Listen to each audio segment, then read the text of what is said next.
Selamat datang di Nanti Malam, tempat di mana setiap cerita bukan sekadar dongeng yang diciptakan untuk menakut-nakuti, melainkan potenggen-potenggen kisah nyata, rumor gelap, dan rahasia yang selama ini dibisikkan pelan oleh mereka yang masih hidup, maupun yang sudah tidak lagi bernapas. Di sini, kita tidak hanya membahas tentang keganjilan yang melayang di antara lampu-lampu jalan yang temaram, atau suara langkah yang tiba-tiba muncul saat kalian sendirian larut malam. Kita juga menyelami dunia yang lebih dalam, dunia tempat manusia bersekutu dengan kegelapan demi kekayaan, jabatan, atau sekadar bertahan hidup. Karena terkadang, bahaya terbesar bukan datang dari makhluk yang tidak terlihat, melainkan dari manusia sendiri yang rela menukar kemanusiaannya demi sesuatu yang bahkan tidak bisa dibawa mati. Malam ini, Nanti Malam mengajak kalian membuka satu cerita yang selama bertahun-tahun hanya diketahui lewat bisikan samar di kampung-kampung kecil. Cerita tentang seorang tukang bakso keliling yang tampaknya biasa saja, ramah, murah senyum, dan selalu lewat saat waktu makan malam tiba.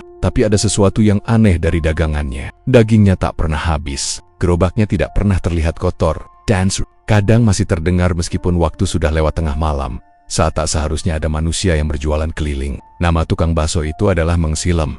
Dan jika kalian pikir semua cerita tentang bakso dicampur daging tidak wajar, hanyalah hoax untuk menakut-nakuti anak kecil, maka sebaiknya kalian tonton video ini sampai habis. Karena kisah Mang Silem bukan sekadar mitos. Ada jejak yang ditinggalkan, ada saksi yang masih hidup, dan ada misteri yang hingga hari ini belum pernah bisa dijelaskan. Siapkan diri kalian, redupkan lampu ruangan, dan pastikan tidak ada yang berdiri di belakang saat kalian mendengarkan cerita ini. Karena apa yang akan kalian dengar bisa saja terjadi di tempat kalian tinggal, bisa terjadi pada keluarga kalian, atau lebih menyeramkan lagi, bisa saja kalian pernah membeli bakso dari sosok yang sama tanpa kalian sadari. Inilah rahasia maut tukang bakso keliling Mang Silem, sebuah kisah tentang aroma daging yang tak pernah habis, suara kentongan yang terdengar tanpa manusia, dan rahasia kelam yang terungkap ketika malam menolak untuk benar-benar tidur. Selamat datang di Nanti Malam, dan ingat, jika kalian mendengar suara kentongan bakso lewat tengah malam, jangan pernah membuka pintu. Malam itu kampungku terasa jauh lebih sunyi dari biasanya. Angin yang biasanya hanya membawa aroma tanah basah, kali ini seperti membawa bisikan-bisikan tipis yang tidak jelas dari arah ujung gang. Daun-daun pisang di samping rumah bergerak pelan, seolah ada seseorang yang sengaja menyibakkannya. Aku baru selesai mandi, rambut masih basah, dan baru mau mengambil handuk ketika suara tok terdengar dari kejauhan.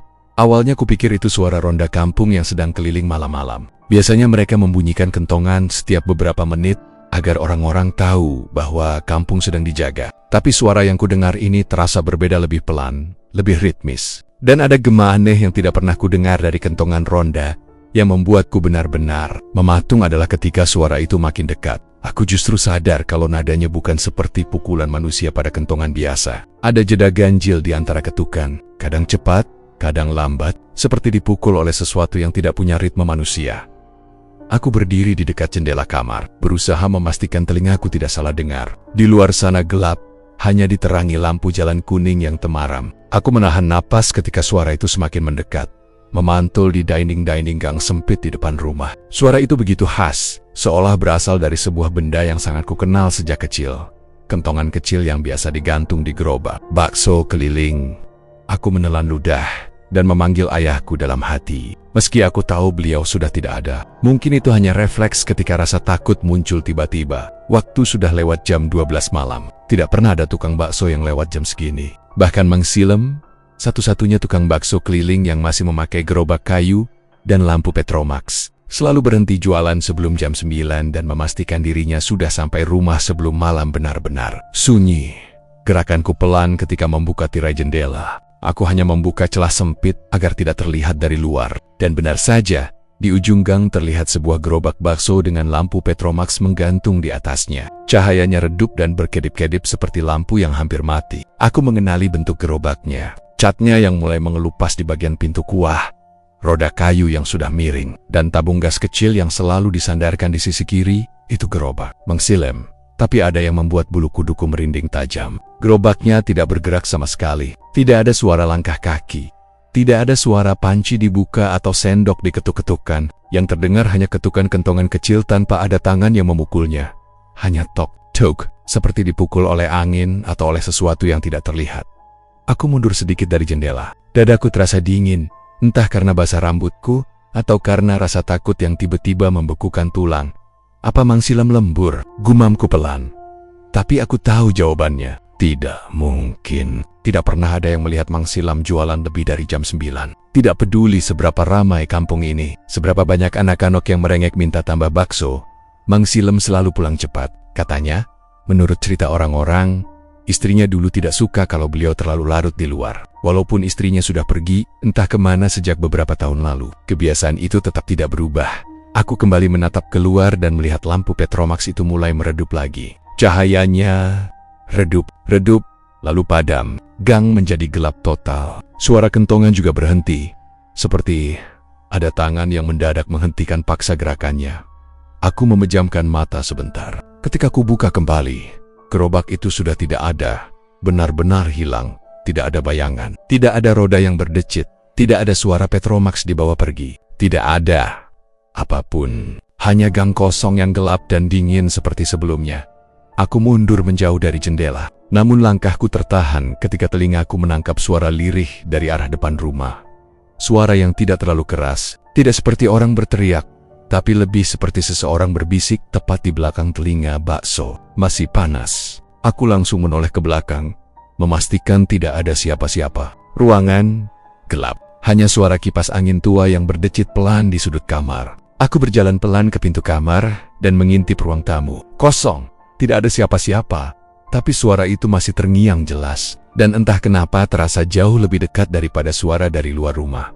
Aku menelan ludah, lalu mengambil langkah kecil menuju ruang tamu. Lampu ruang tamu kupasang, namun sinarnya terasa redup dan tidak membantu mengusir rasa takut yang sedang merayap di punggungku. Rumahku tidak terlalu besar, jadi cukup dengan berdiri di tengah ruangan aku bisa melihat semua sudut. Tapi rasanya malam itu setiap sudut tampak lebih gelap dari biasanya. Aku mendekati jendela depan dan mengintip pelan. Tidak ada gerobak, tidak ada orang lewat. Udara malam yang dingin masuk melalui celah jendela, membawa bau tanah basah yang khas. Tetapi ada aroma lain yang ikut terbawa. Aroma yang anehnya sangat kukenal.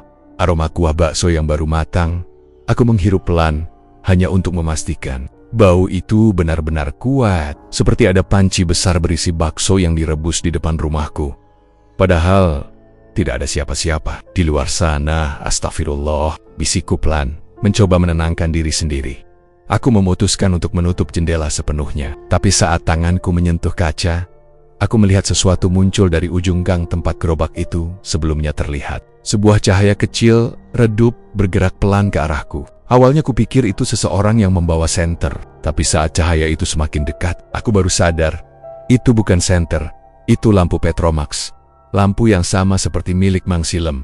Aku mundur satu langkah, lalu 2 langkah. Lampu itu makin mendekat. Semakin dekat, semakin terang dan aku bisa melihat samar bentuk kerangka gerobak di belakangnya. Tapi yang membuatku kembali membeku adalah fakta bahwa gerobaknya tetap tidak terdengar. Tidak ada suara roda kayu yang biasanya berdecit. Tidak ada langkah kaki. Tidak ada suara sendok. Tidak ada suara manusia sama sekali. Gerobaknya bergerak tanpa suara, tanpa manusia, tanpa logika. Dalam keadaan panik, aku mematikan lampu ruang tamu supaya tidak terlihat dari luar. Tapi itu malah membuat rumahku gelap total. Aku berdiri diam di tengah ruangan, tidak tahu harus bersembunyi di mana, atau bagaimana menghadapi sesuatu yang bahkan tidak bisa kupahami. Cahaya lampu Petromax itu berhenti tepat di depan rumahku. Beberapa detik kemudian, ada suara kentongan lagi. Tok, tok. Sekarang suaranya tepat di depan pintu rumahku. Aku menahan napas. Tubuhku terasa kaku, tangan dan kakiku dingin, dan di tengah heningnya malam, aku mendengar suara lain, jauh lebih jelas, jauh lebih dekat. Sebuah bisikan serak, seolah berasal dari seseorang yang tenggorokannya penuh asap atau luka bakar. Buka kelawang nak, tak gawe bakso anget. Buka pintunya nak, tak buatkan bakso hangat. Aku hampir menjatuhkan diri saking kagetnya. Mendengar bahasa Jawa itu keluar dari suara yang tidak terlihat. Suara itu terdengar seperti milik Mang Silam, tapi sekaligus bukan. Ada sesuatu yang berbeda, terlalu berat, terlalu serak, terlalu mati. Aku tidak berani membuka pintu atau bahkan mendekatinya. Yang bisa kulakukan hanyalah berdiri terpaku, berharap suara itu pergi. Suara kentongan perlahan melambat lalu berhenti. Cahaya lampu Petromax di luar meredup hingga padam. Dan ketika aku mengintip dengan sangat hati-hati dari celah jendela, Tidak ada apa-apa. Gerobak itu hilang lagi, tapi aroma kuah bakso masih tertinggal di udara. Seolah ada seseorang yang baru saja berdiri di depan rumah dan meninggalkan jejak kehadirannya. Aku menutup jendela lebih rapat, memastikan tidak ada celah udara masuk. Tapi suara itu, suara lirih itu, seperti masih berbisik dari dalam kepalaku. Bakso masih panas. Dan malam itu aku sadar satu hal. Apapun yang muncul di depan rumahku, bukan Mang Silem yang biasa menjual bakso di waktu maghrib. Aku tidak tahu apa itu, tapi aku tahu satu hal. Ia tahu rumahku. Ia tahu namaku, dan ia ingin aku membuka pintu. Pagi itu udara terasa lebih hangat dari biasanya. Matahari bahkan belum tinggi. Tapi gang di depan rumah sudah dipenuhi suara anak-anak yang berlarian sambil menenteng buku sekolah. Penjual sayur lewat dengan sepeda tuanya, meneriakkan harga cabai yang katanya sedang naik lagi. Suara ayam milik Pak Tarmo juga terdengar ribut dari ujung gang. Semua terasa normal, seolah malam kemarin tidak pernah terjadi apa-apa. Aku duduk di depan rumah sambil menyeruput teh hangat buatan ibuku. Tapi sejak bangun tidur tadi, kepalaku terus memutar kejadian semalam. Cahaya Petromax yang bergerak sendiri, gerobak yang hilang dalam sekejap, suara bisikan yang memanggilku dari depan pintu. Semuanya masih terbayang jelas. Sejelas aroma bakso yang tak kenapa masih seperti menempel di hidungku. Aku sampai tidak nafsu sarapan. Entah kenapa setiap memikirkan gerobak itu, tenggorokanku terasa seperti tercekat sesuatu. Ibuku sempat bertanya kenapa aku kelihatan pucat.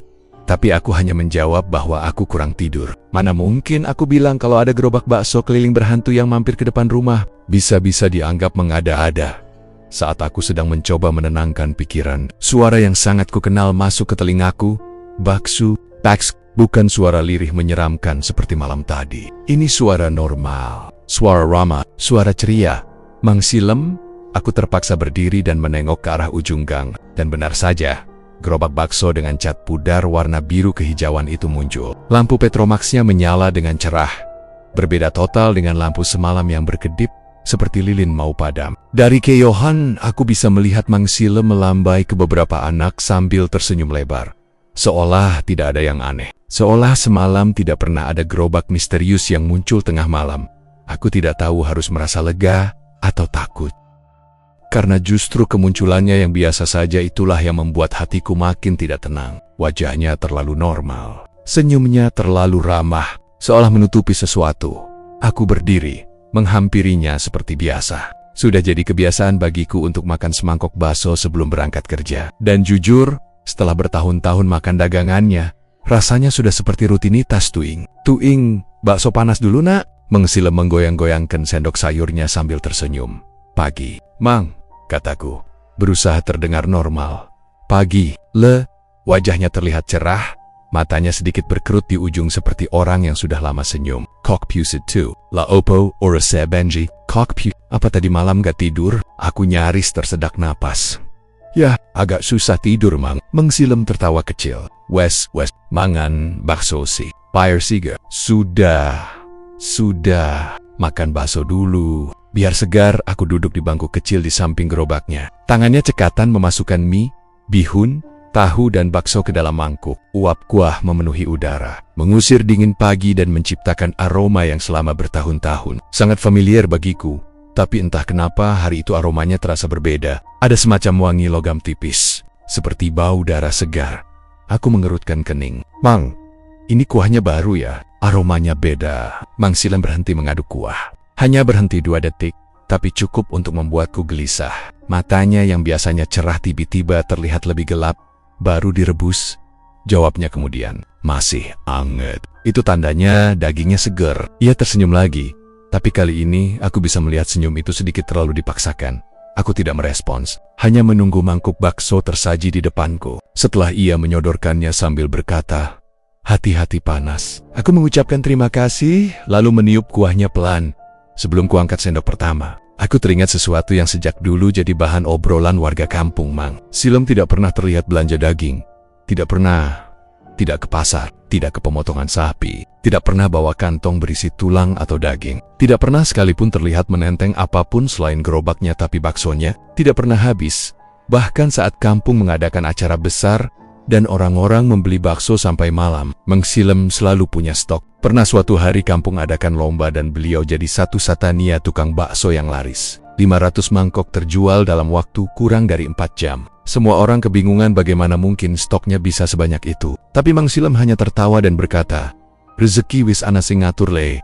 Daging yo ora bakal entek. Rezeki sudah ada yang mengatur. Daging juga tidak akan habis." Dulu aku menganggap itu cuma gaya bicara orang tua. Tapi setelah malam tadi, kalimat itu terasa punya arti lain. Sangat lain.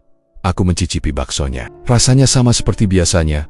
Gurih, kenyal, lembut, dan benar-benar enak. Tapi entah kenapa, kali ini lidahku seperti bisa merasakan sesuatu yang berbeda di balik rasa gurih itu. Ada jejak getir halus yang tidak pernah ada sebelumnya. Ada sensasi aneh seperti daging itu belum benar-benar matang. Meski teksturnya sempurna, aku berusaha memaksa diriku agar tidak terlalu memikirkannya. Tapi pikiran itu membandel. Hingga akhirnya, tanpa sadar mulutku bertanya sesuatu yang harusnya tidak perlu aku tanyakan, Mang. Dagingnya beli di mana sih? Kok banyak banget? Mang kan jualan tiap hari. Mang Silem berhenti mengadik-adik mie untuk pelanggan berikutnya. Senyumnya perlahan memudar. Matanya menatapku dalam. Terlalu dalam sampai-sampai aku seperti merasa sedang dilihat dari dalam tubuhku sendiri. Untuk beberapa detik, tidak ada yang bicara. Suara anak-anak yang lewat pun seperti menghilang. Hanya suara kuah yang mendidih pelan di panci besar itu yang terdengar. Dan kemudian, Mang Silem tersenyum. Senyuman tipis. Sangat tipis. Daging yang baik, katanya pelan. Matanya tidak berkedip. Selalu datang sendiri, nak. Aku langsung berhenti mengunyah. Sendokku berhenti di tengah udara. Hehe, tawanya menyusul. Tawa yang biasanya renyah kini terdengar jauh lebih berat. Seolah keluar dari tenggorokan yang penuh jelaga. Aku merinding. Ada sesuatu pada ekspresi wajahnya yang tidak bisa kujelaskan. Bukan tatapan orang yang menyembunyikan rahasia kecil. Bukan tatapan orang yang bercanda. Matanya kosong sesaat. Seperti tidak ada jiwa di baliknya.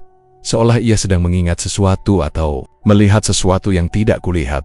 Tawa kecilnya berhenti begitu saja. Dan ia kembali beraktivitas seakan tidak terjadi apa-apa. Tapi aku masih tidak bisa mengalihkan pandangan dari tangannya. Dari caranya mengambil bakso. Dari caranya mengaduk kuah. Dari caranya menambahkan potongan daging kecil ke mangkuk pelanggan. Dan dari cara daging itu terlihat terlalu segar, terlalu merah muda, terlalu mirip daging manusia.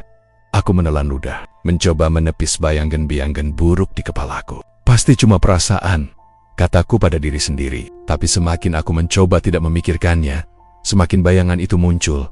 Aku memperhatikan gerobaknya. Di bagian bawah, ada sisa cairan yang menetes ke tanah. Dulu aku selalu mengira itu tetesan kuah atau air es. Tapi pagi ini warnanya sedikit gelap, hampir seperti warna darah. Aku memalingkan wajah sebentar, berusaha mengusir pikiran-pikiran aneh itu. Di seberang jalan, beberapa warga sedang menunggu giliran membeli bakso. Mereka tidak terlihat curiga sedikit pun. Mereka makan dengan lahap, memuji rasa baksonya. Bahkan ada anak kecil yang meminta tambah 5 butir. Aku memandang Mang Silem kembali. Ia sedang tertawa lebar, bercanda dengan seorang bapek bopak sambil memotong jeruk nipis. Senyumnya begitu hangat, begitu manusiawi. Tapi matanya gelap, seperti tidak ada cahaya di dalamnya. Melihat itu, aku akhirnya memutuskan untuk tidak menghabiskan bakso di mangkukku. Tiba-tiba saja aku merasa mual. Aku meletakkan uang di meja kecil dan berdiri. "Mang, saya pulang dulu ya." "Makasih baksonya." Mang Silem menatapku lama. Senyumnya sedikit melebar, tapi entah kenapa terasa aneh. "Hati-hati le," katanya pelan. "Bengi-wingi aku weruh omahmu lampune durung dipateni nganti suwe. Kau ora turu tu. Tadi malam aku lihat rumahmu lampunya belum dimatikan lama. Kamu tidak tidur ya?" Jantungku langsung seperti berhenti berdetak. Aku tidak tahu harus jawab apa. Aku tidak tahu bagaimana ia bisa tahu. Aku tidak tahu apakah ia benar-benar melihat rumahku dari jauh. Atau ia sedang berada di depan pintu rumahku tadi malam. Aku hanya mengangguk kecil dan berjalan cepat meninggalkan gerobaknya. Rasanya langkahku berat, tapi tubuhku memaksa untuk terus maju. Aku tidak berani menoleh ke belakang. Namun ketika aku hampir mencapai depan rumah, aku mendengar suara Mang Silem memanggilku. Langkahku terhenti. Aku menoleh pelan. Mang Silem berdiri di belakang gerobaknya, menatapku dengan tatapan yang sulit kugambarkan. Senyum tipis itu muncul lagi, lebih tipis dari sebelumnya. Dagingku, ora tahu, entek, daydream, tidak pernah habis. Aku tidak tahu kenapa dada terasa sesak mendengarnya. Ada sesuatu di balik kalimat itu, sesuatu yang tidak seharusnya ada. Dan di pagi itu, aku sadar, apapun yang terjadi pada gerobak itu semalam, bukan mimpi. Dan apapun yang membuat stok daging Mang Silem tidak pernah habis, Itu bukan hal yang benar-benar ingin aku tahu.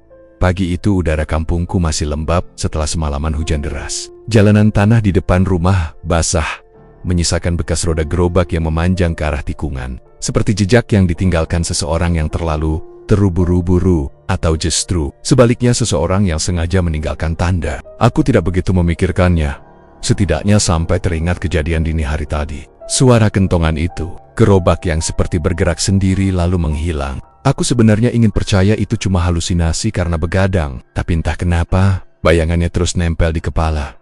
Saat aku keluar rumah, terlihat Mang Silem sedang mendorong gerobaknya lewat depan rumah, seakan tidak terjadi apa-apa semalam. Seakan dia tidak pernah muncul jam 12 malam dengan lampu Petromax yang redup. Seakan gerobaknya tidak pernah berdiri diam di ujung gang seperti menunggu seseorang. Aku memanggilnya pelan. "Mang, baksonya masih..." Mang Silem berhenti. Wajahnya langsung berubah cerah, seperti ada lampu yang dinyalakan dari dalam dirinya. "Lah iki, masih panas nak.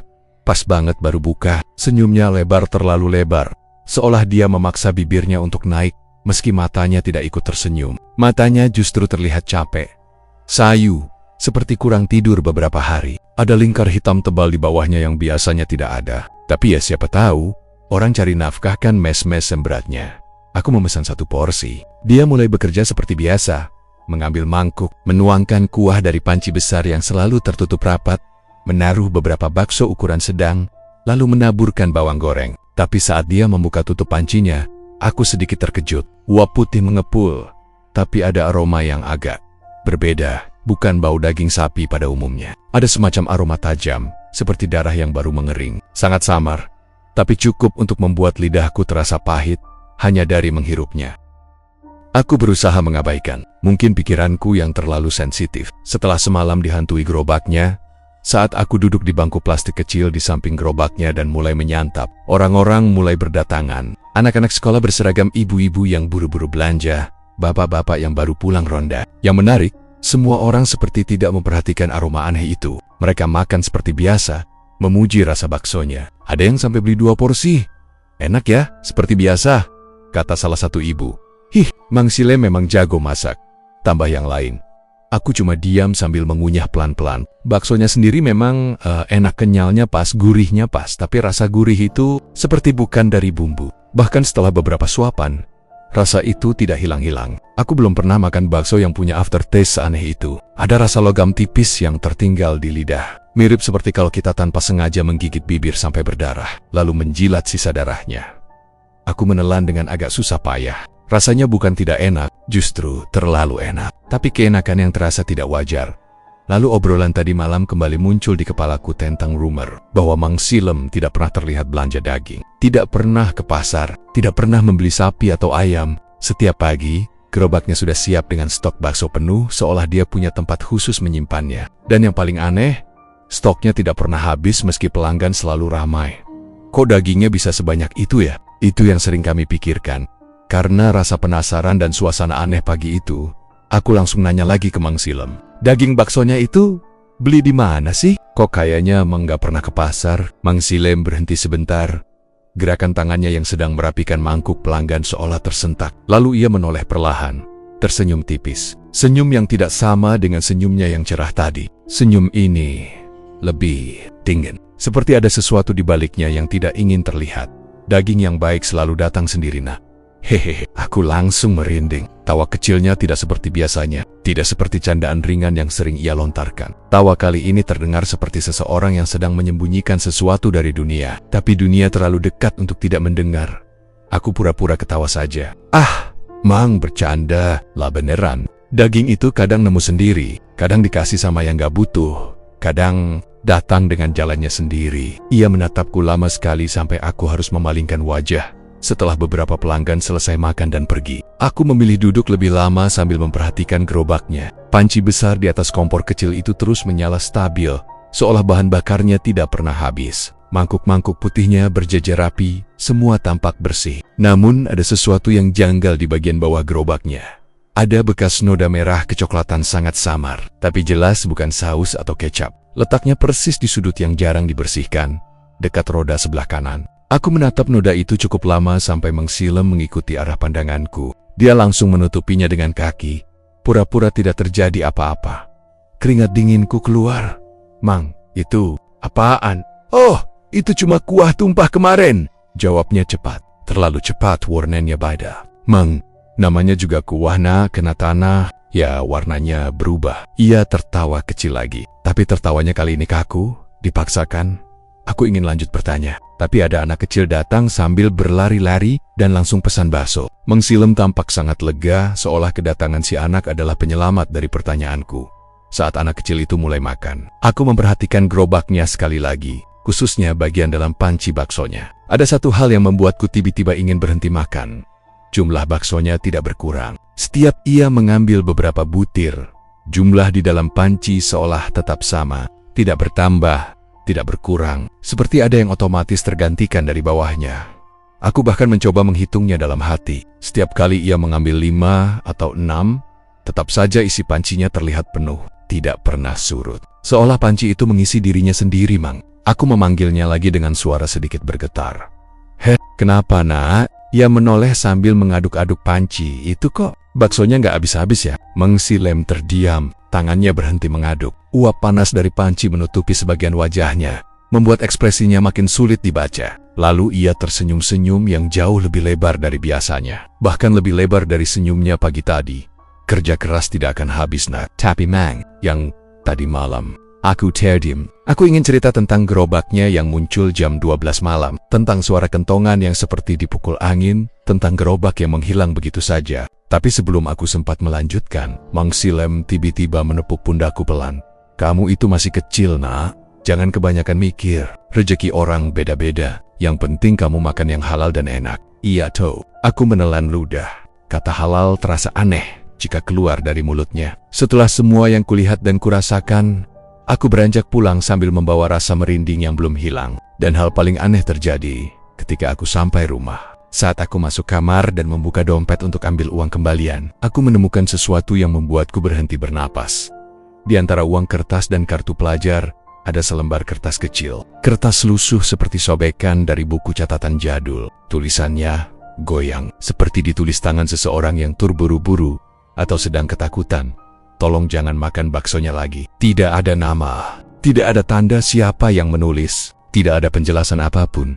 Tapi ada setitik noda coklat kemerahan di pojok kertas itu, dan yang membuatku makin takut. Aku yakin 100% kertas itu tidak ada di dompetku. Sebelum aku pergi membeli bakso tadi, aku memandangi kertas itu lama sekali, bahkan sampai gemetar. Aku mencoba berpikir logis, tapi semakin kupikir, semakin tidak masuk akal. Kalau ada orang yang ingin memberi peringatan, kenapa lewat dompetku? Siapa yang sempat memasukkan? Siok. Dan yang paling menakutkan, kenapa harus memberiku peringatan? Saat aku masih memegang kertas itu, suara lirih terdengar dari luar jendela. Suara yang sama persis seperti semalam. Bakso masih panas, tapi kali ini suaranya sangat dekat. Seperti seseorang sedang berdiri tepat di luar jendela kamarku. Seakan seseorang sedang menunggu aku membuka tirai, atau menunggu aku memakan bakso itu lagi. Dan satu hal yang baru kusadari, porsi bakso yang kubeli tadi masih ada setengah mangkuk di dapur. Dan baunya perlahan mulai berubah. Aroma tajam seperti logam itu makin kuat, seakan ada sesuatu di dalamnya yang menua dengan cepat. Seakan bukan daging sapi, dagingnya benar-benar datang sendiri. Aku berdiri, menatap pintu kamar yang tiba-tiba seperti terasa jauh. Semua bulu kudukku berdiri, dan di dalam kepalaku, satu pertanyaan terus menggaung. Kalau daging itu benar-benar datang sendiri, dari mana sebenarnya ia datang? Dan apakah aku sudah memakannya? Sebulan terakhir kampungku mendadak dipenuhi kecemasan yang tidak pernah kurasakan sebelumnya. 3 anak kecil dari kampung sebelah hilang tanpa jejak. Semuanya hilang pada waktu yang hampir sama antara jam 5 sore sampai menjelang maghrib. Saat langit berubah warna oranye kusam, dan biasanya suara kentongan bakso mulai terdengar dari ujung kampung yang membuat semuanya makin menakutkan. Bukan hanya karena 3 anak itu hilangnya berurutan, tapi karena seri-seri Nia sama tidak ada barang yang tertinggal, tidak ada saksi yang jelas, dan semuanya terakhir terlihat sedang berjalan cepat menuju arah gang sawah. Gang itu sepi, dikelilingi ilalang tinggi dan jarang dilewati orang, kecuali kalau mau potong jalan. Tapi satu cerita dari seorang ibu membuat bulu kuduk semua orang berdiri. Ibu itu, Bu Rini, bersumpah bahwa anaknya Agung, usia 7 tahun terakhir terlihat, sedang mengikuti suara kentongan bakso keliling.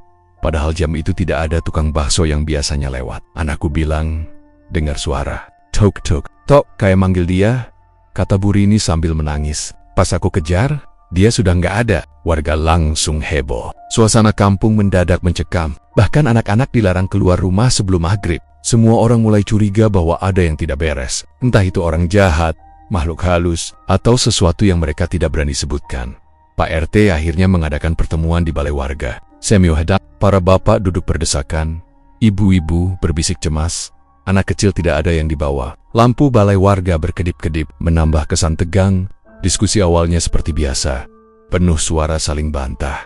Aku yakin ini penculik. Kita harus bikin ronda sore, teriak salah satu bapak. Bukan manusia ini. Gang sawah itu angker dari dulu. Sahut yang lain. Sudah banyak cerita makhluk halus gentayangan di sana. Loh, semakin lama semakin kacau. Semua mengeluarkan teori masing-masing. Tapi di tengah keributan itu, ada satu suara pelan yang justru membuat semuanya terdiam. Suara seorang bapak tua di pojok ruangan. Bapak tua itu namanya Pak Kromo.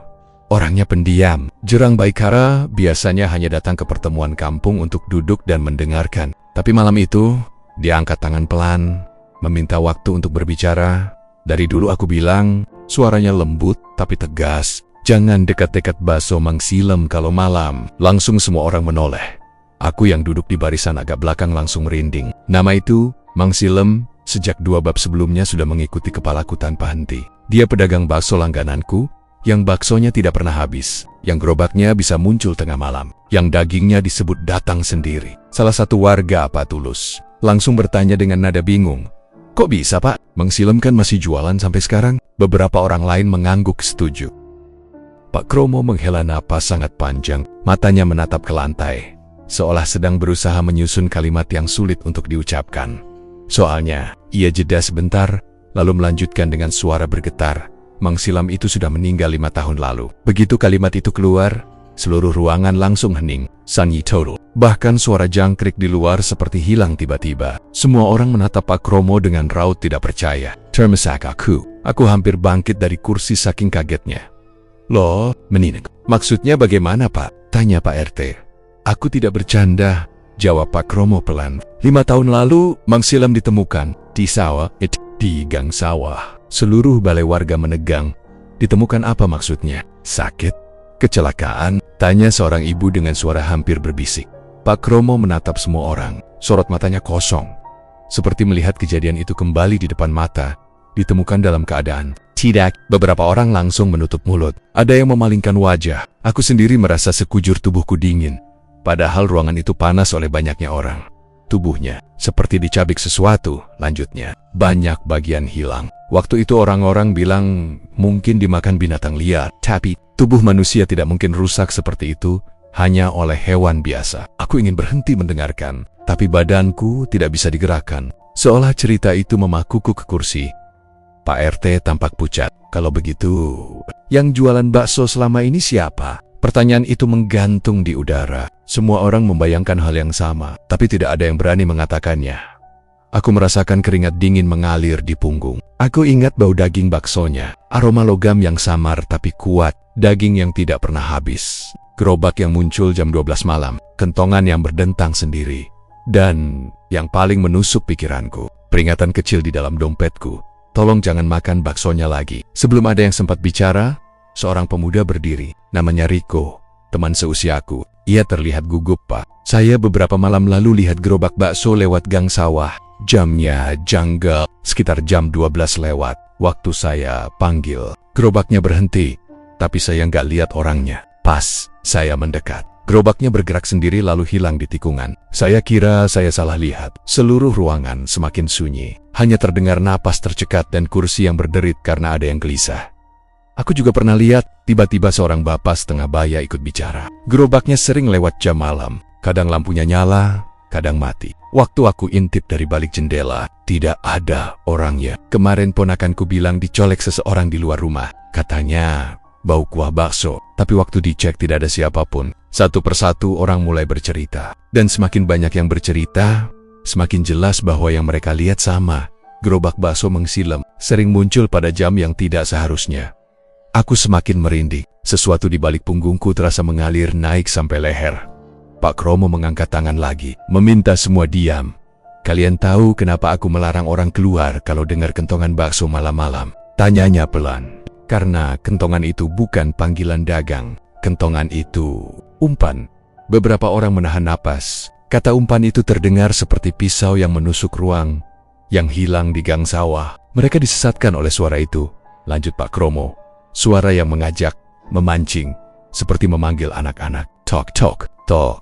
Pelan sekali. Kayak ngajak main. Tiba-tiba Bu Rini, ibu yang anaknya hilang, menangis lagi dengan suara lebih keras. Anakku bilang, suara itu kayak ngajak dia beli bakso. Astik. Lalu suara lain muncul dari sudut ruangan. Suara seorang ibu muda. Anakku juga pernah bilang begitu. Dia pernah dengar suara kentongan. Padahal sore itu tidak ada tukang bakso. Pak RT yang biasanya tegas kini terlihat seperti kehilangan kata-kata. Ia memijat keningnya, menatap warga satu persatu. Kalau begitu, yang jualan selama 5 tahun ini siapa? Ulangnya kali ini pelan. Tidak ada yang menjawab. Tidak ada yang berani menjawab. Karena jawabannya mungkin bukan manusia. Aku sendiri memikirkan sesuatu yang lebih menakutkan. Jika Meng Silam benar-benar meninggal 5 tahun lalu, gerobak bakso yang kulihat, yang kucicipi, yang kunikmati rasanya setiap hari, siapa yang mendorongnya? Apa itu sosok? Atau sesuatu yang memakai bentuknya?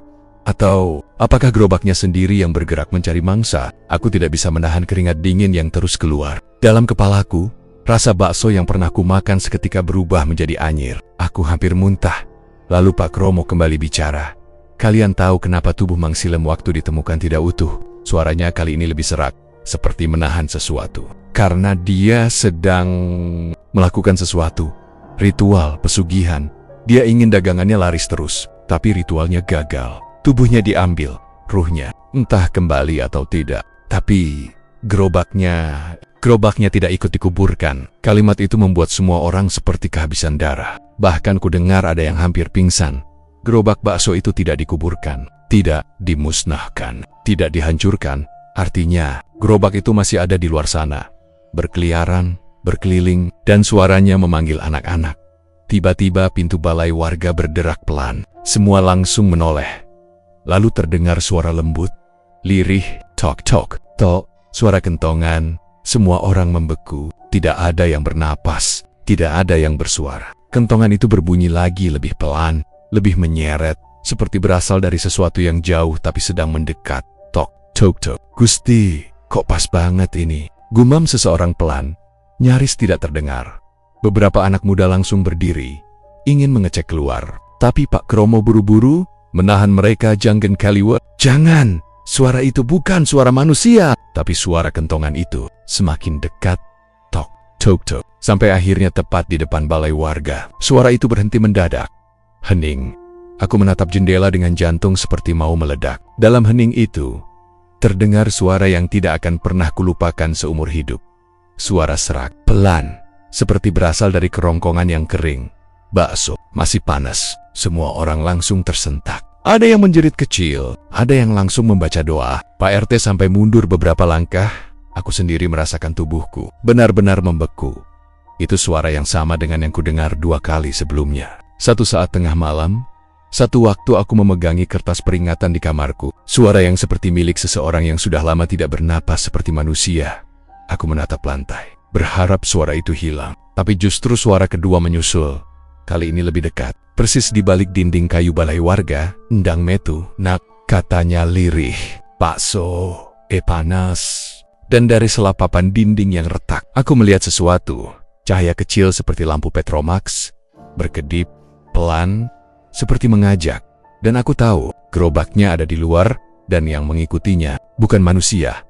Kami semua langsung menegang. Suara hujan di luar seperti berubah menjadi gemuruh berat yang menekan dada. Lampu ruang pertemuan berkedip pelan 2 kali, seolah menyahut perasaan tegang yang tiba-tiba memenuhi udara.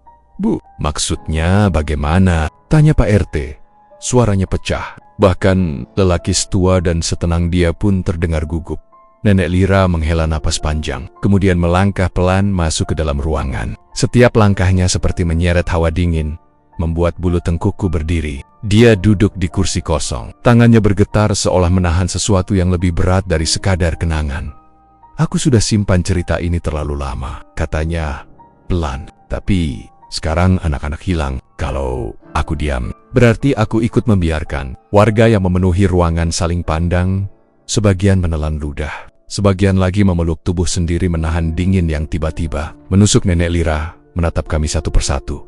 Kalian semua kenal Mang Silem, katanya. Kalian tahu dia orangnya halus, ora tahu gawe masalah. Tapi kalian juga tahu, usahanya dulu hampir gulung tikar. Aku mengangguk. Semua orang tahu itu. Dagangan Mang Silem sering tak laku. Banyak tukang bakso lain yang lebih terkenal, lebih ramai, lebih murah. Sampai satu hari, entah mengapa, dagangan Mang Silem selalu habis. Bahkan sebelum maghrib, orang-orang mulai membicarakannya awalnya sebagai keberuntungan, tapi lama-lama sebagai sesuatu yang aneh.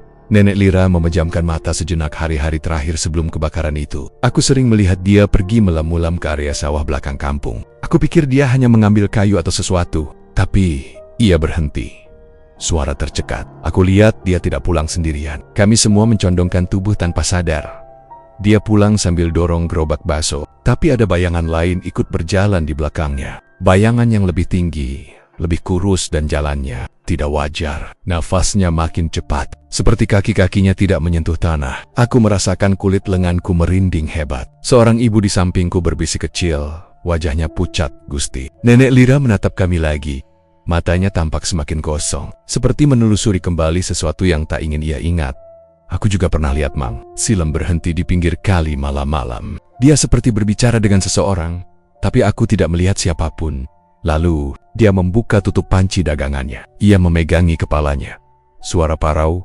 Dari jauh aku lihat ada tangan. Tangin Castle keluar dari dalam panci itu. Satu ruangan langsung gaduh. Ada yang histeris kecil, ada yang mundur ketakutan. Seorang bapak hampir berdiri, tapi lututnya goyah. Bu, jangan sembarang bicara!" teriak Padiar, warga yang terkenal paling skeptis. Tapi suaranya sendiri terdengar gemetar.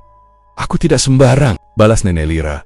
Matanya berkaca-kaca, karena setelah itu aku dengar suara rintihan. Suara anak kecil, ngerendeng, lirih, seperti orang ketakutan. Ruangan tiba-tiba senyap kembali. Nenek Lira menarik napas panjang, kemudian melanjutkan dengan suara lebih pelan, seolah takut didengar oleh sesuatu di luar sana. Aku tidak tahu pasti apa yang dilakukan Mang Silem, tapi aku tahu ini bukan kerjaan manusia biasa. Dan setelah rumahnya terbakar, aku pikir semuanya selesai. Tapi tidak. "Bagaimana Bu bisa tahu?" tanya seorang warga. Nenek Lira mengangguk. 3 hari setelah kebakaran, aku melihat sesuatu dari jendela rumahku. Gerobak baksonya berjalan pelan melewati jalan depan rumah. Tidak ada yang mendorong. Roda gerobaknya tidak menyentuh tanah, mengambang sedikit, seperti didorong angin. Suasana kembali tegang, bahkan napas orang-orang terdengar jelas. Aku panggil, "Salam," tapi tidak ada jawaban. Hanya suara kentongan yang dipukul sendiri. Tok-tok, tok. Pelan sekali, bukan seperti orang jualan. Lebih seperti Pangton. Ia menunduk, mengusap wajahnya. Sejak saat itu, setiap sore sebelum maghrib aku dengar suara itu. Kadang jauh, kadang dekat sekali. Sampai suatu hari aku memberanikan diri mengintip. Dan yang kulihat, ia menatap kami. Mata berkaca-kaca. Bukan manusia yang mendorong gerobak itu. Ruangan seketika seperti membeku.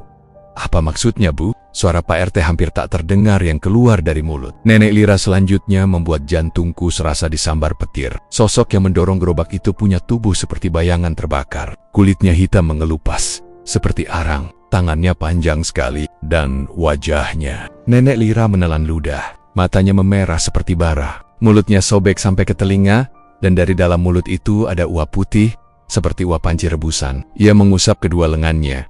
Ketika dia lewat dekat rumahku, aku dengar dia bicara pelan. Suaranya bukan suara manusia, serak, dalam, seperti suara dari dalam sumur. Kami semua mematung. "Apa yang dia bilang?" bisikku tanpa sadar.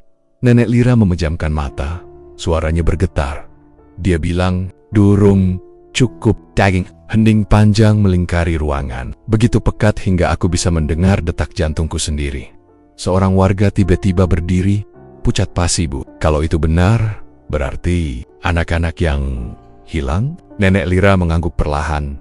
Aku tidak ingin bilang ini sebelumnya, tapi 3 anak itu terakhir terlihat berjalan ke arah gang sawah. Gang yang mengarah ke tempat Mang Silem dulu sering berhenti malam-malam, dan setiap kali ada anak menghilang, aku dengar suara gerobaknya lewat malamnya. Suarane kentongan kui, "Kok yo pas banget karo hilangnya bocah-bocah kui." Ia menatap kami dalam-dalam. Aku curiga, Ada yang belum selesai dari pesugihan yang Mang Silem lakukan dulu. Sesuatu yang harus terus diberi. Sesuatu yang bentuknya bukan uang, bukan barang, tapi ia mengusap matanya. Tumbal. Satu ibu langsung menangis. Dua orang bapak keluar ruangan dengan panik. Pak RT menahan napas panjang, lalu memegang kepalanya. Apa yang harus kita lakukan, Bu? Nenek Lira menatap pintu ruangan, lalu jendela yang basah oleh hujan. Sosok itu muncul kalau ada yang memanggil. Dan anak-anak tidak tahu bahwa yang memanggil itu bukan manusia. Ia berdiri perlahan, wajahnya semakin pucat. Gerobak itu akan lewat lagi. Biasanya setelah hujan, biasanya ketika langit gelap seperti ini, kalau kau dengar suara kentongan bakso mendekat, jangan buka pintu, jangan lihat dari jendela, jangan jawab apapun. Ia mendekati kami. Suaranya mengecil seperti bisikan. Dan yang paling penting, jangan pernah biarkan anak keluar rumah setelah suara itu terdengar. Tiba-tiba dari luar, terdengar sesuatu. Tok, tok, tok. Suara kentongan bakso. Semua orang membeku. Tok, tok, tok. Lebih dekat, aku merasakan tubuhku gemetar sendiri. Suara itu bukan suara kentongan biasa. Ada gema one dalam, seperti berasal dari lorong panjang. Tok, tok, tok. Lebih dekat lagi. Nenek Lira menatap pintu dengan ketakutan yang belum pernah aku lihat sebelumnya. Itu dia, bisiknya. Pintu ruangan bergetar pelan. Tok, tok, tok. Gerobak bakso. Dan sesuatu yang mendorongnya. Sudah sampai di depan balai warga. Dan kami semua tahu, apapun yang ada di luar itu bukan lagi manusia. Malam itu udara terasa lebih berat dari biasanya. Seperti ada sesuatu yang menahan napas seluruh kampung. Aku dan dua temanku Doni dan Roni berjalan menyusuri jalan setapak menuju rumah Mang Silem yang sudah lama dibiarkan kosong. Dari kejauhan saja rumah itu sudah tampak seperti gigi patah yang lama dibiarkan membusuk. Hitam, basah, dan dikelilingi rumput liar yang tingginya selutut. Kami berjalan dengan senter kecil yang sinarnya bergetar setiap kali tangan kami gemetar juga. Roni dari tadi sudah mengomel minta pulang. Tapi Dani malah makin semangat. Seakan-akan rasa takutnya berubah jadi keberanian bodoh yang bikin aku kadang menyesal ikut dia. Semakin dekat kami ke rumah Mang Silem, semakin jelas bau amis yang menusuk hidung. Bukan amis ikan atau amis darah kambing, tapi bau yang jauh lebih tebal dan melekat. Seperti daging yang disimpan terlalu lama, bercampur tanah basah dan bau besi. Sampai hari ini aku masih ingat jelas bau itu. Karena bau itu muncul lagi di hidupku di bagian lain cerita nanti. Rumah itu gelap tanpa satupun cahaya. Atapnya sudah bolong, jendelanya retak, dan dinding dapurnya terlihat hangus terpanggang. Dulu orang bilang kebakaran itu terjadi karena kompor tua yang meledak. Tapi setelah melihat kondisi rumah, aku tahu kompor bukan satu-satunya alasan. Ada sesuatu yang terasa salah sejak langkah pertama kami masuk ke halaman. Angin seperti membawa bisikan aneh dari sela-sela papan rumah. Semacam suara lirih yang samar-samar terdengar seperti orang bergumam. Dani menyalakan perekam suara dari ponselnya dan menaruhnya di saku. Biar ada bukti, katanya. Roni langsung mengumpat pelan. Bukti apaan dan kita ini nyari mati? Aku tidak menjawab. Fokusku jatuh pada pintu kecil di belakang rumah. Pintu yang masih berdiri utuh meskipun bagian dapur sekelilingnya sudah gosong. Dari balik pintu itu suara itu terdengar. Dak dak, duk. Suara seperti benda tumpul menghantam sesuatu yang lembek. Suara yang konsisten, ritme yang sama. Seperti suara seseorang mencincang daging. Atau lebih buruk dari itu. Aku mencoba menelan ludah. Tapi tenggorokanku terasa kering seperti sudah berhari-hari tidak minum air. Dani mengangkat tangan, memberi tanda agar kami mendekat. Kami merayap pelan, menahan suara napas. Ketika sampai beberapa langkah dari pintu, aku bisa melihat cahaya samar merah dari celah bawahnya. Seperti cahaya lilin yang dipantulkan cairan. Roni langsung menutup hidungnya karena bau amisnya makin kuat. Aku mau pulang, katanya hampir berbisik sambil menarik kerah bajuku. Tapi Dani menahan tangannya. Sekali lihat aja. Setelah ini kita cabut, kata Dani. Aku tidak tahu kenapa aku tetap mengikuti mereka. Mungkin rasa penasaran, mungkin rasa takut yang sudah kadung menelan logika. Tanganku meraih gagang pintu yang dingin seperti logam ditinggalkan hujan. Aku mendorongnya pelan. Pintu terbuka, dan kami melihat ruangan kecil yang lantainya tanah. Di tengahnya ada lesung besar penuh cairan merah pekat. Lesung itu terbuat dari kayu tua, tapi warnanya sudah tidak terlihat jelas, karena seluruh permukaannya lengket dan basah oleh darah yang menetes pelan. Jatuh dari sesuatu yang digantung di atasnya. Di sebilannya, tumpukan daging tergeletak di meja kayu yang sudah aus. Sekilas aku ingin berpikir itu hanya daging sapi. Tapi semakin aku melihat detailnya, semakin hatiku mati rasa. Di sana, di antara tumpukan itu, ada potongan yang bentuknya terlalu familiar. Sebuah jari kecil, kuku mungil masih menempel. Lalu ada potongan tulang yang tidak mungkin berasal dari sapi, bentuknya terlalu tipis dan terlalu pendek. Rambut juga ada, kusut dan berantakan, hitam seperti rambut anak kecil. Roni langsung muntah di tempat, tubuhnya gemetar hebat. Dani, yang biasanya paling berani, justru tersungkur duduk dan menutup wajahnya dengan tangan, berusaha menahan tangis. Aku sendiri merasa tubuhku seperti mati rasa, tapi mataku terus melihat seolah dipaksa untuk tetap terjaga. Lalu, dari sudut ruangan yang gelap, muncul suara lirih.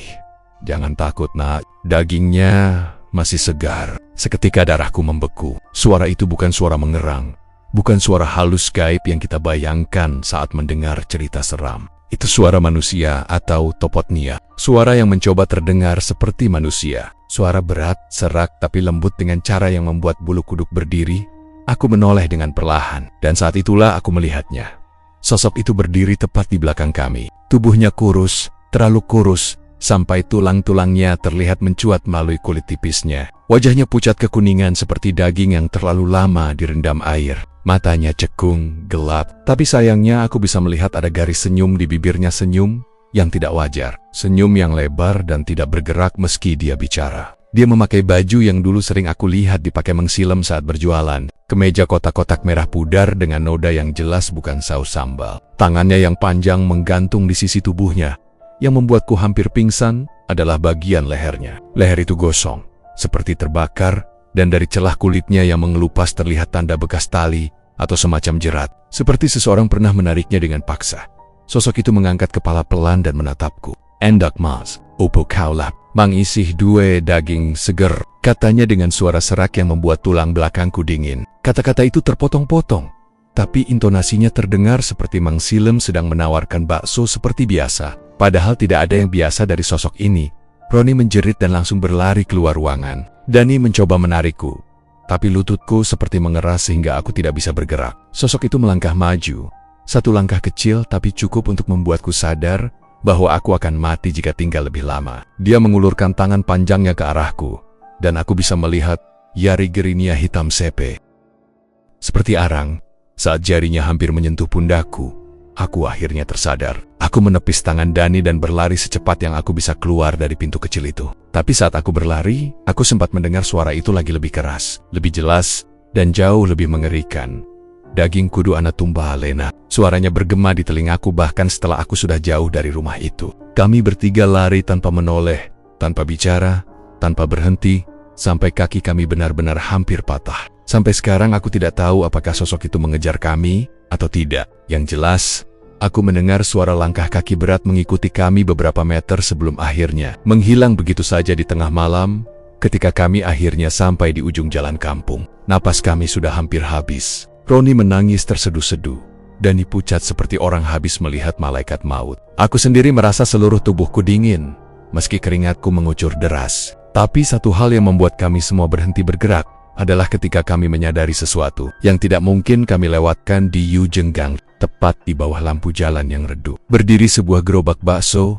Gerobak itu menyala dengan lampu Petromax yang bergoyang pelan, dan suara kentongannya berbunyi 3 kali. Tok, toke. Tidak ada yang mendorongnya. Dan dari kejauhan, suara itu terdengar lagi. Tidak keras, tidak halus, hanya cukup untuk membuat kami semua membatu. Bakso masih panas. Kami tidak tahu bagaimana kami bisa sampai rumah masing-masing malam itu. Yang kami tahu, dan kami pahami dengan sangat jelas, adalah satu hal: gerobak itu tidak boleh disentuh, tidak boleh didekati, tidak boleh dipanggil. Dan yang paling penting, jangan pernah membuka pintu kalau suara itu terdengar lagi di malam hari. Karena sejak malam itu, kami sadar, Mang Silem belum berhenti berjualan. Dan apa yang dia jual, bukan lagi untuk manusia. Gelap itu begitu pekat, seperti selimut tebal yang membungkam segala arah.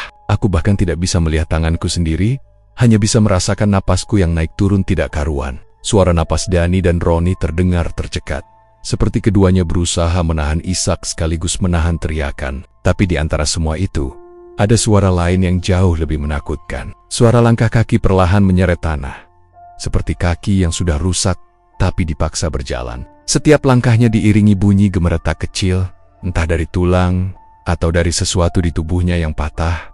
"Ndok, mas, oh wedi, aku ningkenewe." Suara itu bergema pelan, tapi sangat dekat. Dialek Jawanya pecah, terdengar seperti seseorang yang memaksa suaranya tetap hidup padahal tenggorokannya sudah lama hangus terbakar.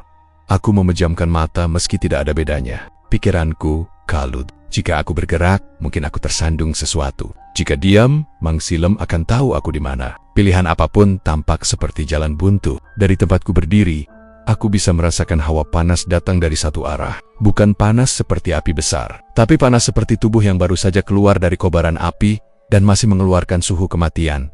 Dani berbisik pelan, sangat pelan, hampir tak terdengar. Dia di dekat kita. Aku bisa bau dia. Bau gosong itu. Suaranya pecah dan air mata mulai turun tanpa bisa ia kendalikan. Roni, yang biasanya cerewet, justru diam total. Napasnya tercekat, seperti ia menahan suara satu huruf pun agar tidak terdengar. Lalu, sebuah suara lain muncul. Suara benda logam yang diketuk. Tok, tok. Aku langsung tersadar. Itu suara kentongan kecil Mang Silem. Tapi kali ini tidak berasal dari gerobak. Sumbernya ada tepat di dalam ruangan. Mungkin hanya beberapa langkah dari kami. Dengan ritme yang pelan dan mengancam, suara itu memecah kegelapan seperti mantra pemanggil tok. Toke, aku mong pengin bantu na. Suara Mang Silem terdengar. Dunia iki angel. Mangan wai saiki butuh tumbal. Roni akhirnya tidak tahan. Ia menjerit dan berlari membabi buta ke arah yang ia rasa pintu. Tapi belum 5 langkah, terdengar suara benturan keras seperti seseorang menabrak tembok. Lalu terlalu sunyi. Aku ingin memanggil namanya, tapi suaraku tidak keluar. Justru suara lain yang menjawab. Nak Roni, ngeyel, tanan. Suara Mang Silem mendesis. Lek Arab Melayu, kowe kudu ngerti dalan disik. Suara itu begitu dekat. Dekat sekali. Seperti dia membungkuk tepat di atas tubuh Roni yang entah tergeletak di mana. Tiba-tiba, ada cahaya kecil muncul. Bukan dari senter, tapi seperti cahaya bara api. Dari hitam pekat itu, muncullah sosok Mang Silem perlahan. Muncul dengan tubuh yang tampak seperti dipaksa disatukan kembali setelah terbakar habis. Kulitnya hitam mengelupas. Beberapa bagian terlihat merah basah seperti daging yang baru saja disayat. Matanya hitam legam, tanpa pupil, tanpa putih. Hanya 2 lubang gelap yang seakan menyedot cahaya di sekitarnya. Asap tipis keluar dari setiap retakan kulitnya, menandakan tubuh itu masih menyisakan jejak kebakaran yang membunuhnya 5 tahun lalu. Di tangan kirinya, ia memegang kentongan kecil kayu.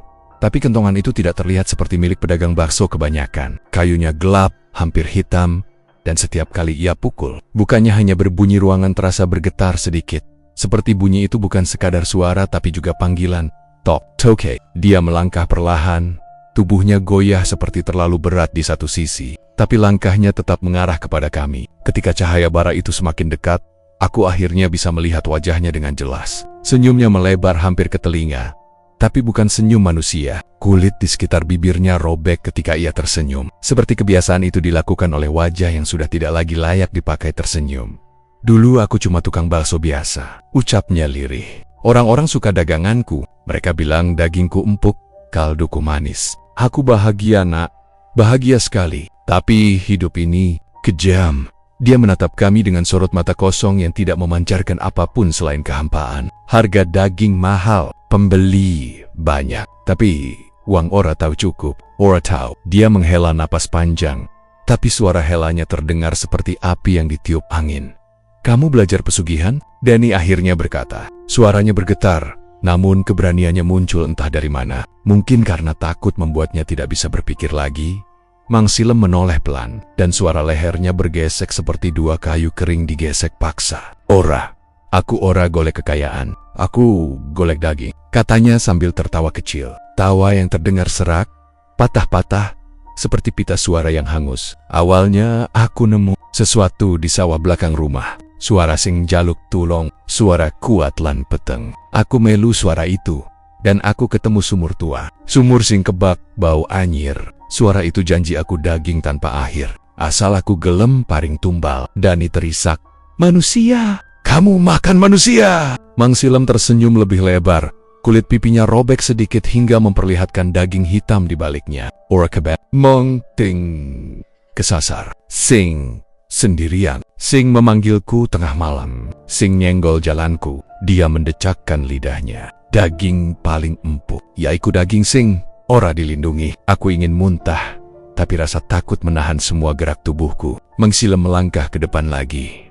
Dan kali ini ia mengulurkan tangan gosongnya tepat ke arahku. Jari-jarinya panjang, sangat panjang. Seakan-akan tulangnya telah ditarik oleh sesuatu hingga tidak berbentuk manusia lagi. Ayo, mangan dhisik. Kowe telu wis ndadeke aku ora iso turu bengi iki, katanya sambil tertawa. Aku mencium bau yang keluar dari tubuhnya, bau terbakar bercampur amis. Dan bau itu membuat jantungku hampir berhenti. Dani menarik tanganku, dan kami berdua merayap mundur. Tapi pintu dapur di belakang kami tiba-tiba berguncang keras, lalu menutup sendiri dengan suara dentuman yang membuat kami tersentak. Aku tahu kami terperangkap. Ruangan ini hanya punya satu pintu keluar, dan pintu itu sudah terkunci entah oleh apa. Mang Silem perlahan menunduk, kepalanya miring seperti mencoba mendengarkan suara kecil. Roni wis turu tenanan, katanya pelan, sambil menatap bagian gelap ruangan tempat Roni tumbang tadi. Wah, yen turu, gampang iki. Ia tertawa kecil lagi, lalu menyeret kakinya ke arah Roni. Aku tahu aku harus bertindak. Jika tidak, Roni tidak akan selamat. Tapi tubuhku gemetar terlalu parah, sampai aku tidak bisa berdiri. Dani menggenggam tanganku lebih kuat. Kita harus lakukan sesuatu, bisiknya gemetar. Kita mati kalau diam, balasku. Mang Silem menunduk di atas tubuh Roni. Cahaya bara di kulitnya membuat kami bisa melihat sedikit dari apa yang terjadi. Roni masih hidup, aku bisa melihat dadanya naik turun meski sangat lemah. Tapi Mang Silem menggerakkan tangannya ke arah leher Roni, seperti seseorang yang akan menyembelih ayam. Ayo nak, wes weh. Dani tidak tahan. Ia mengambil batu kecil dari lantai dan melemparkannya ke arah Mang Silem. Batu itu mengenai punggung sosok kosong itu, membuat suara tuk kecil.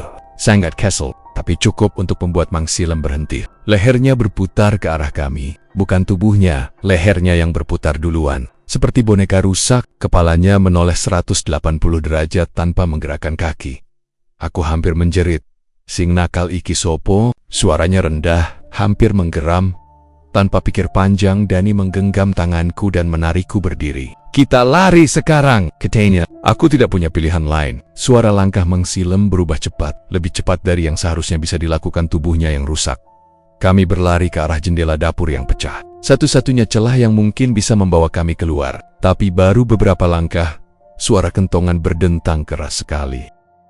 Tok-tok, tok, ruangan bergetar. Tanah di lantai seperti bergerak sedikit, dan tubuhku terhuyung. Mang Silem bergerak mendekat dengan kecepatan tak wajar, seperti meluncur di atas lantai, bukan berjalan. Wajahnya kini benar-benar dekat dengan kami. Dari kulitnya yang terbakar, cairan hitam pekat menetes, seperti lelehan daging yang tidak mati sempurna. Aku ora seneng yen pangananku melayu. Johnny Man, aku menendang meja terdekat, lalu menarik Dani agar ikut lari. Kami menabrak rak kayu tua hingga rak itu jatuh, dan menahan langkah Mang Silem beberapa detik. Cukup bagi kami untuk mencapai jendela. Aku memegang bingkai jendela, memanjat secepat mungkin, tidak peduli pecahan kaca menggores lengan dan kakiku. Yang penting, keluar. Yang penting, hidup. Dani berhasil naik duluan. Aku menyusul di belakangnya. Tapi sebelum aku berhasil melewati jendela sepenuhnya, sesuatu menangkap pergelangan kakiku. Tangannya yang panjang dan kasar, mencengkeram kakiku kuat sekali. Kulitnya terasa panas, seperti memegang logam yang baru dicelupkan ke api. Aja lunanak, ayo manggen. Aku menjerit sekeras-kerasnya. Dani memegang tanganku dan menarikku dengan seluruh tenaga yang ia punya. Rasa sakit menjalar ke kakiku, seperti tulangku hampir patah. Aku menendang kaki satunya ke arah apapun yang bisa kutendang dan entah bagaimana. Kakiku mengenai wajah Mang Silem. Suara daging terbakar yang retak terdengar, dan cengkeramannya sedikit longgar. Dani menarikku lagi, dan kali ini aku berhasil terlepas. Tubuhku jatuh ke tanah luar rumah, keras dan dingin. Dani menarikku berdiri, dan tanpa menoleh kami berdua berlari sekuat tenaga menuju jalan kampung di belakang kami. Dari dalam rumah, suara itu menggema. Dagingmu enak nak, ojo ngegawe aku nguber kowe terus. Lalu suara kentongan berdentang pelan. Tok, tok, tok. Aku tidak ingin menoleh, aku tidak ingin tahu seberapa dekat dia. Yang aku tahu hanya satu hal.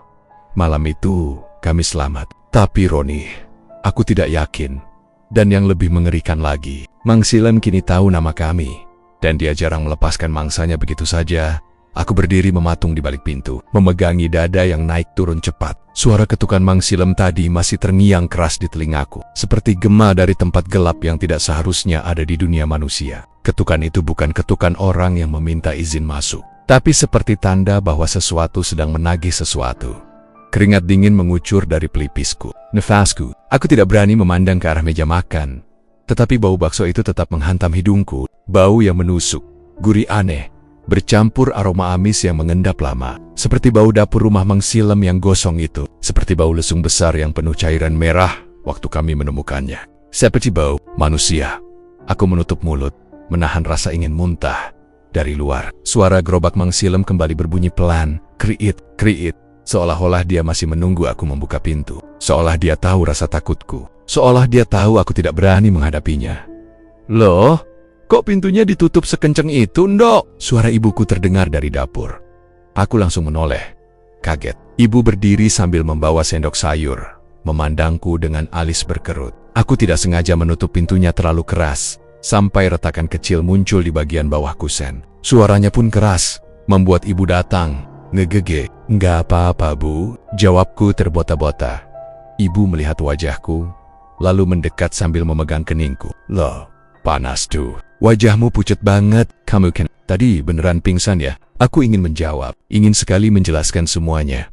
Tentang rumah terbakar itu, tentang daging yang bukan daging sapi, tentang wujud Mang Silem yang kami lihat di dapur gelap itu, tentang kentongan yang berdentang sendiri, tentang asap hitam yang keluar dari tubuhnya, tentang senyuman gosongnya, tapi mulutku seperti terkunci rapat.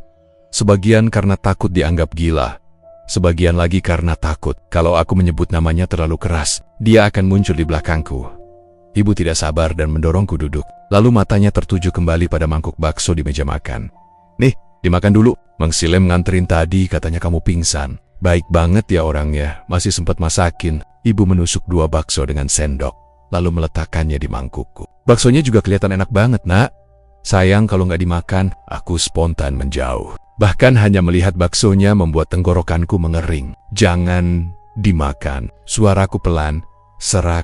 Ibu menoleh. Bingung. Loh, kenapa? Aku tidak bisa menahan lagi. Bu, itu bukan daging sapi. Ibu langsung tertawa, mengira aku bercanda. Ah, kamu ini. Jangan nakut-nakutin ibu pagi-pagi. Eyo, Mak. Tanganku terangkat pelan.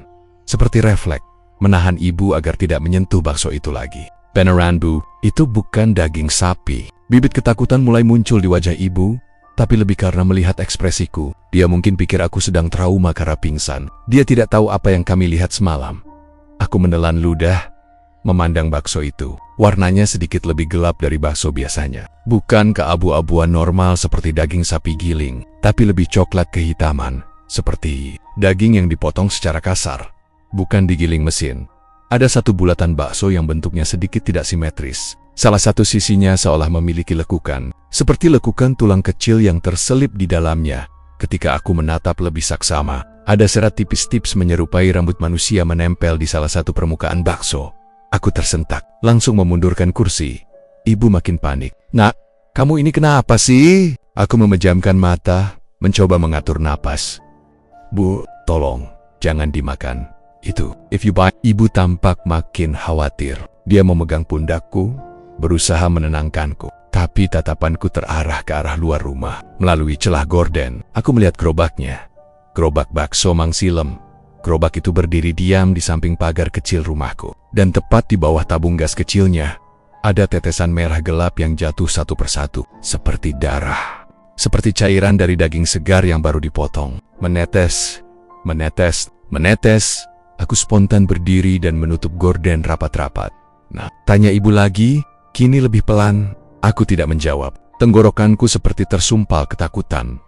Aku baru saja ingin bicara ketika pintu kembali terdengar diketuk. Tok, tok perlahan, tenang, seolah dia tidak terburu-buru sama sekali. Tok, tok. Ibu melangkah mendekati pintu. Itu pasti Mang Silem mau pamit. Kasihan dia nunggu tadi. Aku langsung memegang tangan ibu. Jangan buka, Bu. Ibu terkejut. Lo kenapa? Aku hanya bisa menggeleng cepat. Tok, tok. Kali ini lebih keras, tapi masih tetap dengan ritme yang aneh. Seperti ketukan kentongan.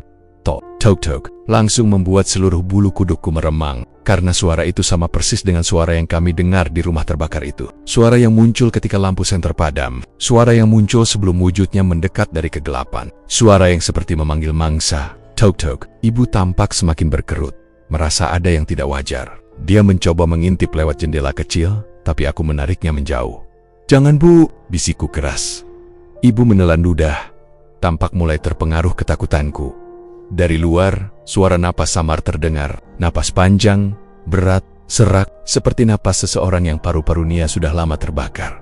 Aku merinding dari ujung kaki sampai kepala. Pagi, Bu. Suara Mang Silem terdengar dari luar. Ramah, hangat, tapi terlalu hangat. Seperti suara seseorang yang pura-pura manusia, Ibu. Anakmu itu baik, tapi dia kayaknya belum sarapan. Capek habis pingsan semalam. Suaranya terdengar pelan, namun mengalun seperti bergema dari tempat jauh. Buka pintunya, Bu. Ibu menatap pintu itu dengan keraguan. Aku menggeleng sekuatnya. Bu, please, jangan.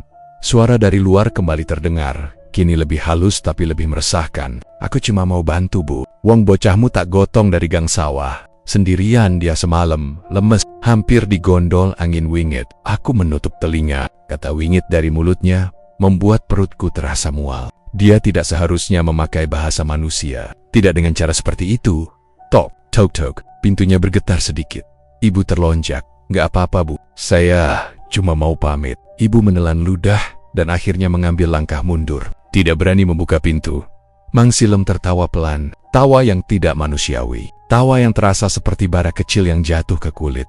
Wes, kalau begitu, saya pamit dulu. Baksonya dimakan ya, Bu. Sayang kalau dingin. Langkah kakinya terdengar menjauh perlahan.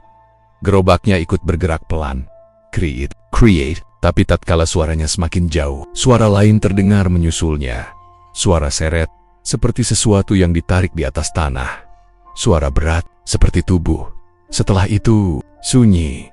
Aku duduk kembali. Lututku terasa lemas. Aku memandang mangkuk bakso itu, dan merasa tubuhku menggigil lagi, kataku pelan. Ibu langsung menahan tanganku. Jangan, tidak sopan, Nak. Mang Silem itu orang baik. Kamu nggak boleh, Bu. Suaraku keluar lebih dingin dari yang kuduga. Dia bukan manusia. Ibu Terdiam. Hanya itu yang membuatnya berhenti berbicara. Aku membawa mangkuk bakso itu keluar lewat pintu belakang. Setiap langkah kaki terasa berat. Pintu belakang mengarah ke halaman kecil yang menghadap gang sempit. Biasanya tidak ada yang aneh. Tapi pagi itu, suasananya berbeda. Udara terasa lebih dingin. Angin tidak bergerak sama sekali. Tidak ada suara ayam. Tidak ada suara motor lewat. Tidak ada apa-apa. Aku berjalan cepat ke tong sampah dan membuang baksonya. Cairan dari bakso itu menetes di tanah. Warnanya merah gelap. Bukan seperti kuah bakso biasa. Sial. Gumamku pelan. Mundur beberapa langkah. Saat itulah aku melihat sesuatu di tanah tepat. Di sisi tong sampah. Sebuah jejak kaki. Jejak kaki telanjang. Kecil. Seperti milik seorang anak, tapi jejak itu tidak mengarah keluar gang. Jejak itu mengarah ke arah rumahku. Aku mundur lagi. Napasku tercekat. Tiba-tiba bulu kuduku berdiri ketika aku sadar. Itu bukan jejak kaki biasa. Jejak itu basah. Basah dengan cairan merah gelap yang sama dengan tetesan dari gerobak Mang Silem. Aku segera masuk ke rumah dan menutup pintu. Belakang rapat-rapat. Ibu bertanya kenapa aku kelihatan makin pucat. Tapi aku hanya menggeleng.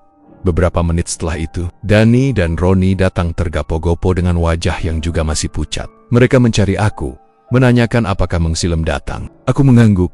Mereka saling pandang dengan ketakutan yang sama. Aku mimpi semalam, kata Dani sambil memegang kepala. Mimpi kalau kita ditarik, tapi bukan sama Mang Silem, tapi sama bayangan hitam di dapur itu. Roni juga bersuara. Suaranya hampir tidak terdengar. Aku mimpi. Lihat, ada anak kecil yang manggil-manggil kita, tapi mukanya hilang. Kami bertiga terdiam lama. Hingga akhirnya aku memberanikan diri pelan-pelan bicara. Kayaknya, Mang Silem yang asli udah nggak ada. Dani mengangguk pelan. Roni menutup wajahnya dengan kedua tangan. Aku rasa dia udah jadi daging. Lanjutku. Yang ada sekarang cuma penunggunya. Yang jadi wujud Mang Silem. Yang pakai gerobak itu buat narik orang. Ibu masuk ruang tamu tepat saat aku mengatakannya. Membuatku terdiam. Tapi sepertinya ibu hanya mendengar sebagian. Ibu duduk. Wajahnya tampak takut walau mencoba terlihat tenang. Terus, sekarang gimana, Nak? Apa kita lapor polisi? Dani tertawa hambar. Bu, kalau kita cerita, kita langsung dikirim ke rumah sakit jiwa. Semua diam lagi. Di luar, gerobak bakso itu entah sudah pergi kemana. Tapi bau amisnya masih mengendap di udara. Masih terasa walau angin pagi mulai berhembus perlahan. Roni tiba-tiba memecah keheningan. Tapi kalau yang kita temui di rumah itu bukan Mang Silem. Siapa yang tiap pagi jualan bakso? Pertanyaan itu membuat seluruh tubuhku merinding lagi. Karena aku sadar satu hal. Waktu aku pingsan semalam, ada tangan yang mengangkat tubuhku, tangan kuat, tapi dingin. Dani memandangku. Kamu ingat siapa yang gotong kamu? Aku menggeleng pelan. Aku cuma ingat, waktu depan aku mencium bau gosong. Dani menelan ludah. Roni memegangi dadanya. Ibu menutup mulut rapat-rapat. Dan saat itu, sesuatu terlintas di pikiranku. Sesuatu yang membuat perutku mulas. Ketika aku terbangun pagi tadi, baju yang kupakai bau tanah. Tapi ada bau lain yang samar-samar masih menempel, bau tangan yang mengangkatku, bau kulit yang terbakar, bau asap dari tubuh Mang Silem. Tapi, bukankah Mang Silem asli sudah mati? Bukankah yang kami lihat di rumah itu hanyalah penunggu? Kalau begitu, siapa yang menolongku? Siapa yang mengantar aku pulang? Siapa yang membuatkan bakso spesial untukku pagi tadi? Dan kalau benar itu penunggu, kenapa dia menolongku? Atau jangan-jangan dia tidak menolongku? Dia hanya mengembalikan aku ke rumah karena aku belum waktunya, karena aku belum dipilih, karena aku belum siap menjadi daging berikutnya. Aku merinding hebat karena tiba-tiba aku sadar dia kembali berjualan, bukan untuk mencari pelanggan. Dia kembali berjualan untuk mencari pengganti. Aku menyentuh tenggorokanku yang terasa kering dan bersamaan dengan itu, dari kejauhan terdengar suara kentongan bakso yang menggema. Tok, tok, tok, tok. Suara itu semakin dekat, tok, tok, tok. Semakin dekat. Tok, lalu hilang, sunyi. Kami bertiga tidak berani keluar rumah selama berjam-jam setelah itu. Bahkan ketika hari mulai siang dan matahari tinggi, suara kentongan itu masih terasa seperti bayangan yang menempel di telinga.